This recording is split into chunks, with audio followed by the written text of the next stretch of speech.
Greetings, Experiencia from Los Angeles, California. I thought this time I would bring you into the front seat of our Water for the Americas tour van. Once again, I'm very impressed with your questions. The questions that you're asking, ironically enough, are questions that experts around the world are asking as we speak. So let's get right away to them. Hi, my name is Alondra. My question is, how does global warming affect the drought in California? How does global warming affect California and the drought? Excellent question. And as I mentioned, this question is being asked by different experts throughout the United States. It's an interesting topic because even the experts aren't quite sure how global warming is affecting the California drought and what will become of all of this. See, there's two sides of it.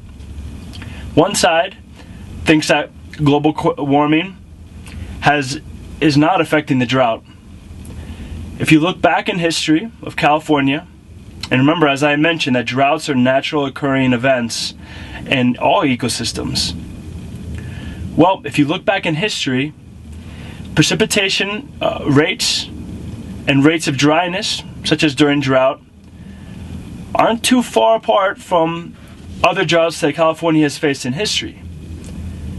So people, the experts that argue that global warming is not affecting the drought, will suggest that drought conditions are about the same as they were hundreds of years ago, but that the human factor, the fact that there's more people in California all trying to consume water from the very same reservoirs, is the issue. It's not global warming, but increasing human consumption. Now, the other side of the fence are folks that argue that global warming does affect the drought. As we know, with a warmer Earth, evaporation rates will increase. When these rates increase, we have more water that's being sucked up into the atmosphere at higher rates. So, what does that mean for our soil, for example? Our soil now has less moisture. It's drying up. This means that the crops that soil could produce are going to be of less quality and less quantity. Now, reservoirs full of water will also dry up at faster rates. So, with a warmer planet, through the theory of global warming, we now have less water available to us in our reservoirs and in our soil. So it will cause droughts that are worse than before. Hi, my name is Kasaya. My question is, if it rains a lot in California to help the drought, would there be a flood and cause another problem? If California gets a lot of rain all at once,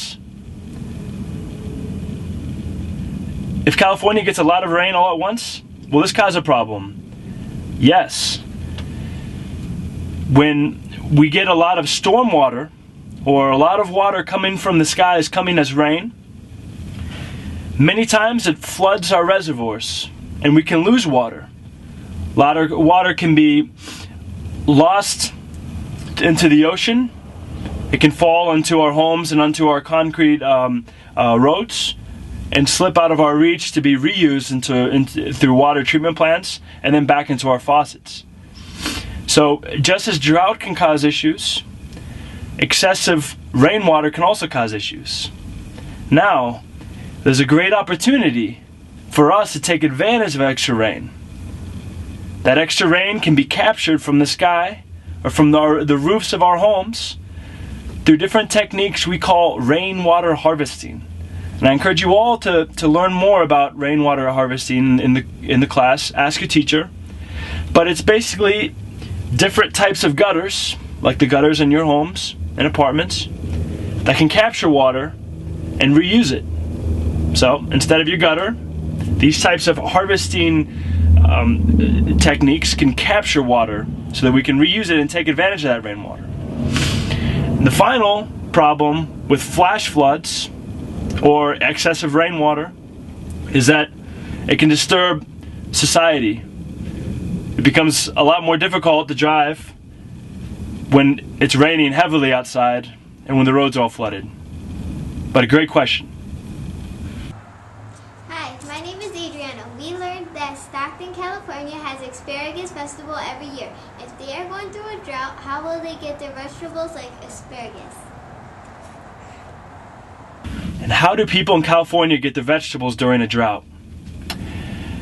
Like I mentioned 2 weeks ago, is that not all farmers are getting hit by the drought, and that we're still having fruits and vegetables grown here in California.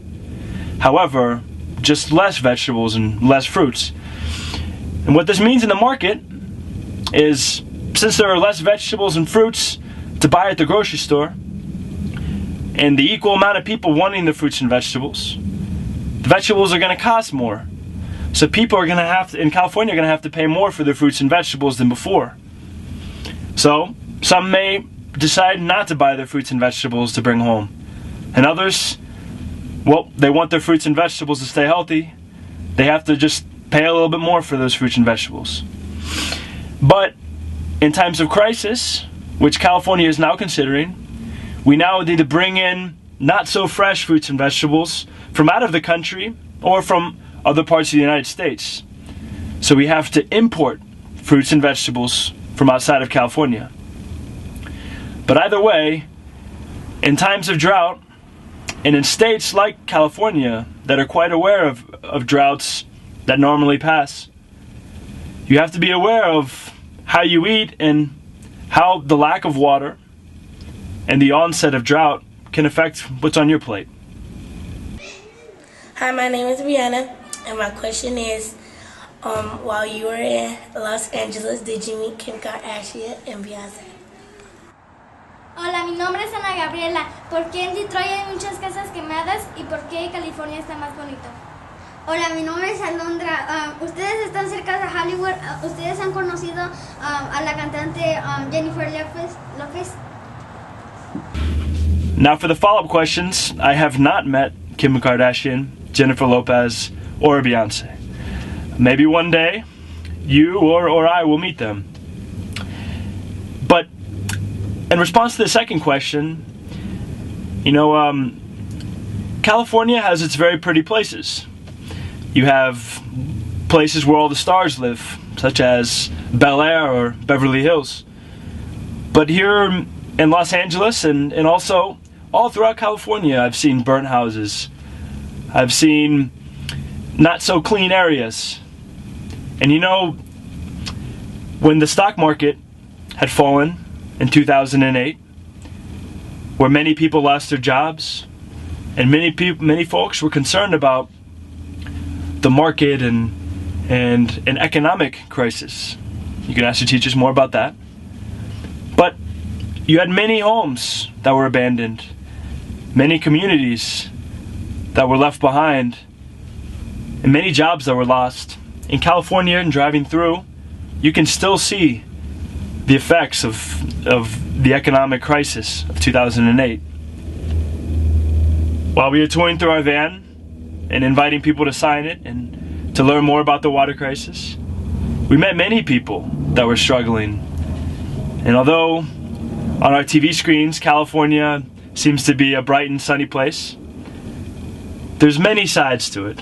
And that's what makes California, that's what makes many states in the United States and many places on earth. And it's up to us to do our part and see how we can think about improving all places so all of us can live happy and sunny days. Thank you very much. WaterForTheAmericas.com. I will be in Southwest United States this coming week and the next. So I encourage any questions that are related to Arizona and New Mexico. Take care.